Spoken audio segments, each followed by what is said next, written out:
नमस्कार, स्वागत आप सभी का यूट्यूब चैनल नॉलेज टीवी। सभी हरियाणा वासियों के लिए आज 27 नवंबर बृहस्पतिवार 15 बड़ी खबरें सामने आ रही है। सभी को जानना चाहिए बड़ी खबरें, घोषणा, ऐलान क्या है, पूरी अपडेट आइए देखते हैं।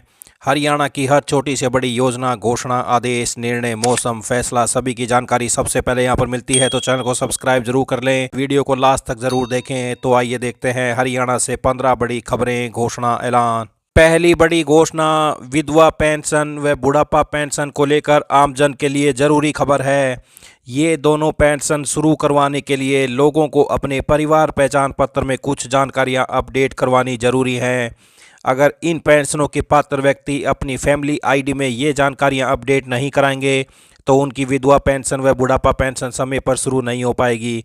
इसके लिए खंड विकास एवं पंचायत विभाग कार्यालय तथा हांसी लघु सचिवालय परिसर में स्थित नागरिक संसाधन एवं सूचना अधिकारी कार्यालय के द्वारा लोगों को जागरूक करने का अभियान चलाया गया है।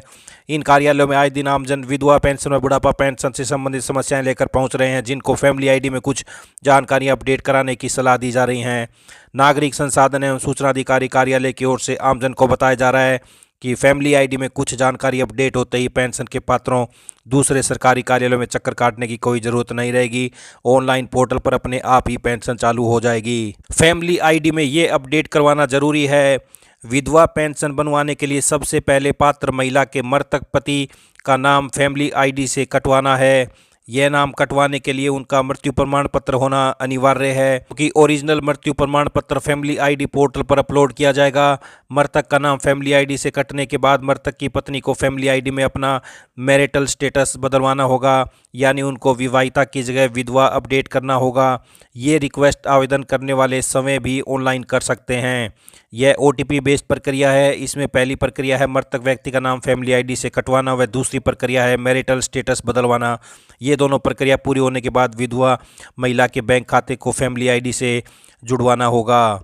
तो वहीं बुढ़ापा पेंशन बनाने की प्रक्रिया में 60 वर्ष पूरी होने पर बुढ़ापा पेंशन बनवाने के लिए भी फैमिली आईडी में कुछ जानकारी अपडेट करवानी जरूरी है। विभाग के अधिकारियों से मिली जानकारी के अनुसार यह प्रोएक्टिव स्कीम है, यानी पात्र अपनी खुद की लॉगिन आईडी से पीपीपी पोर्टल पर ओटीपी के माध्यम से यह जानकारी अपडेट कर सकता है। बुढ़ापा पेंशन के लिए सबसे पहले फैमिली आईडी में 60 वर्ष की उम्र वेरीफाई होनी जरूरी है। उम्र वेरीफाई कराने के लिए पात्र का 2019 से पहले का वोटर कार्ड होना चाहिए, जिसमें उसकी उम्र 60 साल होनी चाहिए। इसके अलावा पात्र की जन्म प्रमाण पत्र होना चाहिए या स्कूल का 10वीं की मार्कशीट होनी चाहिए। इसके अलावा अगर पात्र ने ज़्यादा पढ़ाई नहीं की है तो उनकी पहली व दूसरी कक्षा में स्कूल में नाम लिखवाने का सबूत होना चाहिए। तो विधवा पेंशन व बुढ़ापा पेंशन चालू कराने के लिए ऑनलाइन पोर्टल पर नई अपडेट आई है। इसके लिए फैमिली आईडी में कुछ जरूरी अपडेट करवानी जरूरी है। इनके बगैर ये दोनों पेंशन शुरू नहीं हो पाएंगी। ये अपडेशन पात्र समय भी कर सकता है। ये शौचालय सुविधा है जो मोबाइल नंबर पर ओटीपी बेस्ड प्रक्रिया है। ये कहना है क्षेत्रीय नागरिक संसाधन एवं सूचना अधिकारी। तो ये पहली बड़ी खबर, फैमिली आईडी को अपडेट नहीं कराए तो नहीं बन पाएगी बुढ़ापा और विधवा पेंशन। विधवा बुढ़ापा पेंशन बनाने के लिए विभाग ने जारी किया एडवाइजरी, चलाया जागरूकता अभियान। आइए दूसरी बड़ी घोषणा देखते हैं। गांव में बड़ा बदलाव किया गया है। सभी गांव में सफाई व्यवस्था की निगरानी की जिम्मेदारी अब बीडीपीओ की भी रहेगी। उन्हें भी गांव का दौरा कर यह देखना होगा कि वहां सफाई हो रही है या नहीं। अब तक सफाई व्यवस्था की जिम्मेदारी सिर्फ ग्राम पंचायतों के पास थी। व्यवस्था देखने से लेकर उनकी हाजिरी तक का काम करती हैं। अब निदेशालय से निर्देश जारी किए गए। इनमें कहा गया कि यह सामने आया कि ग्रामीण सफाई कर्मचारियों का गाइडलाइन के अनुसार नहीं है, इसलिए बीडीपीओ को गाइडलाइन के अनुसार इनसे काम कराना है। बीडीपीओ इनके काम की जांच करे। वहीं दूसरी तरफ ग्रामीण सफाई कर्मचारी एसोसिएशन का कहना है कि गांव में सफाई कर्मचारियों के 9700 पद खाली हैं। सरकार बीच में एक बार 8000 कर्मचारी भर्ती करने की बात भी कही, लेकिन कुछ नहीं हुआ। एसोसिएशन का कहना है कि हमने सरकार से 4-5 आसपास के गाँव पर सफाई की निगरानी के लिए दरोगा नियुक्त करने की मांग की थी। इसमें पढ़े लिखे कर्मचारियों को यह पद मिल सकता है। तो सरपंच कराते हैं सफाई कर्मचारियों से निजी काम। ग्रामीण सफाई कर्मचारी एसोसिएशन के राज्य प्रधान का कहना कि सफाई कर्मचारियों की काफ़ी कमी है। अभी 10,350 सफाई कर्मी हैं। 2000 की आबादी पर एक कर्मचारी का प्रावधान है। सरकार ने एक बार 1000 पर एक कर्मचारी की नियुक्ति के लिए कहा था, लेकिन प्रक्रिया आगे नहीं बढ़ी। जो काम कर रहे हैं उन्हें भी कुछ सरपंच अपने निजी काम में लगाए हुए हैं। कोई खेत में काम करता है तो कोई घर में काम करा रहा है। आरोप मनगढ़ंत हैं, कुछ जगह तो ये आते भी नहीं हैं। सरपंच एसोसिएशन के राज्य प्रधान का कहना है कि यह सच है कि गाँव में सफाई कर्मी कम है। मनरेगा में अब सफाई का काम बंद कर दिया है। इससे स्कूल, सामुदायिक केंद्र, आंगनबाड़ी केंद्र, शमशान घाट समेत सरकारी भवनों की सफाई नहीं हो रही है। समय ने एसोसिएशन के आरोपों को निराधार बताया। बताया। उन्होंने कहा सरपंच सफाई कर्मचारियों से कोई निजी काम नहीं कर रहे हैं, ये मनगढ़ंत आरोप हैं। कुछ जगह तो ये सफाई करने भी नहीं आते हैं। पंचायत संभाल रही गांव में सफाई व्यवस्था, अब जांच करेंगे बीडीपीओ। आई अगली बड़ी घोषणा देखते हैं। प्रदेश के पुलिस प्रमुख और वरिष्ठ आईपीएस ओपी सिंह इन दिनों अपने बयानों को लेकर मीडिया की सुर्खियों में हैं। डीजीपी बॉडी बिल्डिंग और शरीर को ठीक रखने के लिए भी संदेश दे रहे हैं। वे वर्कआउट और योगासन करते हुए अपनी फोटो भी लगातार सोशल मीडिया में डाल रहे हैं ताकि बाकी पुलिसकर्मियों को भी इसकी प्रेरणा मिले। तो सड़कों पर स्टंट करने वालों को बख्शेंगे नहीं। अखबार के साथ बातचीत में कई सवालों पर खुलकर चर्चा की। कुछ असामाजिक लोग सड़कों पर स्टंट करते हैं, बुलेट से पटाखे चलाते हैं, जिसके बारे में बुजुर्गों में बीमार लोगों द्वारा लगातार शिकायत की जाती है। तो मीडिया से अपील, महिमा मंडन से बचें। तो थानेदारों को खास हिदायत, करना होगा काम वरना दूसरों को मौका। डीजीपी ओपी सिंह की दो टूक, ठीक ढंग से करें काम। आइए अगली बड़ी घोषणा देखते हैं। हरियाणा में शराब पीकर वाहन चलाने वालों से सख्ती से निपटने का फैसला किया गया है। राज्य में अब सभी टोल प्लाजा पर अल्कोहल सेंसर और ई चालान मशीनों के साथ पुलिस कर्मचारी तैनात किए जाएंगे। सड़क दुर्घटनाओं में कमी लाने के लिए पुलिस महानिदेशक ओपी सिंह ने सभी टोल प्लाजा पर शाम 6 से रात 10 बजे तक पुलिस कर्मचारी तैनात करने के निर्देश दिए हैं। पुलिस महानिदेशक ने राज्य में ब्लैक स्पॉट खत्म कराने के लिए केंद्रीय सड़क परिवहन मंत्रालय और पीडब्ल्यूडी हरियाणा को भी पत्र लिखा था। तो अब टोल प्लाजा पर अल्कोहल सेंसर और ई चालान मशीनों के साथ तैनात होंगे पुलिसकर्मी। दुर्घटनाओं में कमी लाने के लिए डीजीपी ने जारी किया आदेश। शराब पीकर वाहन चलाने वालों से सख्ती से निपटेगी पुलिस। आइए अगली बड़ी घोषणा देखते हैं। राज्य में अब शिक्षकों से गैर शिक्षक कार्य नहीं कराया जाएगा। शिक्षा निदेशालय का मानना है कि इससे बच्चों की पढ़ाई प्रभावित हो रही है। कुछ अध्यापक तो कई वर्षों से निर्वाचन कार्यालय में कार्यरत हैं, कुछ को उपमंडल स्तर पर लगातार गैर शैक्षणिक कार्यों में लगाया गया है। आरटी में कुछ कार्य ही कराने की छूट दी गई है। शिक्षक को साल में 220 शैक्षणिक दिवस स्कूल में उपस्थित रहना जरूरी है। शिक्षकों की विद्यालयों से अनुपस्थिति विद्यालयों के सीखने की प्रक्रिया प्रभावित करती है। तो ये बड़ी अपडेट, अब शिक्षकों से नहीं कराया जाएगा गैर शैक्षणिक कार्य। दूसरी जगह तैनात को तुरंत रिलीव करने के आदेश। शिक्षा निदेशालय की मंजूरी के बगैर शिक्षक नहीं कर सकते गैर शैक्षणिक कार्य। आइए अगली बड़ी घोषणा देखते हैं। प्रदेश में भीषण सर्दी का एहसास होने लगा है। बुधवार को नारनौल में रात का तापमान 5.5 डिग्री दर्ज किया गया है, जो इस सीजन का सबसे कम है। हालात ये है कि प्रदेश के 11 जिलों में रात का तापमान 10 डिग्री से नीचे चला गया है। मौसम विशेषज्ञ अनुसार आने वाले दिनों में हरियाणा, एनसीआर और दिल्ली में ठंड अपने तेवरों को और तेज करेगी। मौसम विशेषज्ञ डॉक्टर चंद्रमोहन ने बताया कि उत्तर पर्वतीय क्षेत्रों पर हो रही बर्फबारी का असर मैदानी राज्यों विशेषकर हरियाणा, एनसीआर, दिल्ली पर दिखाई देने लगा है। इन क्षेत्रों में अधिकतर स्थानों पर रात का तापमान 10 डिग्री से नीचे पहुंच गया है, जिससे सर्दी का प्रकोप बढ़ने लगा है। मौसम विशेषज्ञ के अनुसार आने वाले दिनों में हरियाणा, एनसीआर और दिल्ली में ठंड और बढ़ेगी। वीरवार को एक कमजोर पश्चिमी विक्षोभ उत्तर पर्वतीय क्षेत्रों पर सक्रिय होने से 27-28 नवंबर को हरियाणा, एनसीआर, दिल्ली में कहीं कहीं आंशिक बादल वाई देखने को मिलेगी। इससे तापमान में हल्का उतार चढ़ाव मिलेगा, जबकि उत्तरी पर्वतीय क्षेत्रों के इसके असर से बर्फबारी होगी। मैदानी राज्यों में भी अभी मौसम आमतौर पर शुष्क और साफ बना हुआ है। अभी वातावरण में भी नमी नहीं है। ऐसे में तापमान में गिरावट से आने वाले दिनों में पाला जमने की स्थिति बनेगी। तो नारनौल में तापमान 5.5 डिग्री पहुंच गया है। 11 जिलों में 10 डिग्री से नीचे तापमान हरियाणा में। आइए अगली बड़ी घोषणा देखते हैं। अनुसूचित जाति के छात्रों को उच्च शिक्षा के लिए अब 2 लाख रुपए तक की छात्रवृत्ति दी जाएगी।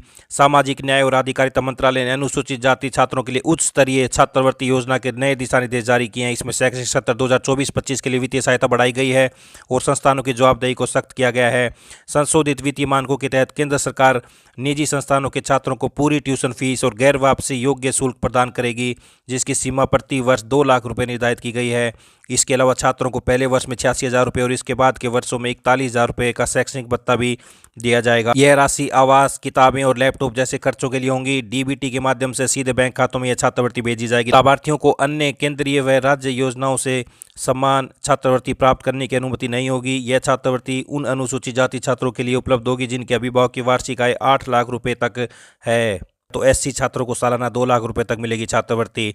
सामाजिक न्याय एवं अधिकारिता मंत्रालय ने जारी किए एससी छात्रों के लिए छात्रवृत्ति के नए नियम। आई अगली बड़ी घोषणा देखते हैं। अब क्रेडिट स्कोर के अपडेट होने के लिए लंबा इंतजार नहीं करना पड़ेगा। सभी क्रेडिट इंफॉर्मेशन कंपनियों को हर 7 दिन में क्रेडिट स्कोर अपडेट करना होगा। रिजर्व बैंक ऑफ इंडिया ने देश के ऋण ढांचे को मजबूत करने के लिए ड्राफ्ट गाइडलाइन जारी की, जो 1 अप्रैल 2026 से लागू होंगी। अभी स्कोर 15 दिन में एक बार अपडेट होता है, तो 1 अप्रैल से हर 7 दिन में अपडेट होगा क्रेडिट स्कोर। गलत रिपोर्ट पर जुर्माना। तो 4 बड़े बदलाव होंगे। लोन या क्रेडिट कार्ड क्लोजर की सूचना बैंक को उसी दिन सिबिल को करनी होगी। पहले हफ्तों महीनों लगते थे, ग्राहक को लोन मिलने में दिक्कत होती थी। बैंक और एनबीएफसी ग्राहक की अनुमति के बिना क्रेडिट रिपोर्ट एक्सेस नहीं कर सकते। इससे सिबिल स्कोर अनावश्यक नहीं गिरेगा, क्रेडिट प्रोफाइल सुरक्षित रहेगी। गलत रिपोर्टिंग सुधार में देरी या बिना अनुमति क्रेडिट जांच पर भारी जुर्माना तय किया है। इससे बैंक क्रेडिट डाटा को अधिक सटीक और अपडेटेड रखने को मजबूर होंगे और ग्राहकों को तेजी से स्कोर सुधार मिलेगा। बैंकों को ताज़ा क्रेडिट रिपोर्ट मिलेगी, जिससे जोखिम का बेहतर आकलन होगा। लोन की कीमत यानी ब्याज दर, अमाउंट और टेन्योर सही तरीके से तय कर पाएंगे। कोई बैंक समय पर डाटा नहीं भेजता है तो CICS कोई से RBI के दक्ष पोर्टल पर रिपोर्ट करना होगा। तो ये बड़ी अपडेट। आइए अगली बड़ी घोषणा देखते हैं। IIT और मेडिकल में अगले सत्र में प्रवेश परीक्षा को लेकर शिक्षा विभाग ने तैयारी शुरू कर दी है। इसके लिए राजकीय स्कूलों में मिशन बुनियाद और सुपर 100 के विद्यार्थियों के लिए पंजीकरण शुरू हो गए हैं। विभाग की ओर से दाखिला बढ़ाने के लिए विद्यार्थियों को जागरूकता कार्यक्रम के माध्यम से भी जागरूक किया जा रहा है। यह कार्यक्रम खंड स्तर पर दिसंबर तक चलेंगे। मिशन बुनियाद और सुपर 100 में चयनित विद्यार्थियों को निःशुल्क प्रशिक्षण दिया जाएगा। तो सुपर 100 कार्यक्रम क्या है? सुपर 100 योजना का उद्देश्य 11वीं और 12वीं कक्षा के छात्रों को IIT और मेडिकल की निःशुल्क कोचिंग प्रदान करना है।